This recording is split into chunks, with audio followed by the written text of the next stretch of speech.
When a ministry partner gossiped about me and ended our decade-long friendship without explanation, I wanted her to feel the pain she'd caused me. I asked God to help me forgive her and be kind to her. But when we're hurt by fellow believers in Jesus, it's not easy to extend grace or keep the peace. In Ephesians 4, the Apostle Paul stresses the importance of unity in the church.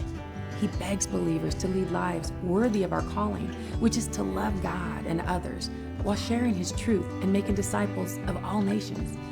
As members of the body of Christ, the church, we're intimately and purposefully connected. God designed us to need Him and each other. He uses our relationships, including our conflicts, to develop our Christlike character and fulfill His purpose for our lives and for His kingdom. We won't always agree with one another. We won't always be able to salvage broken relationships, and we sure can't control what others do.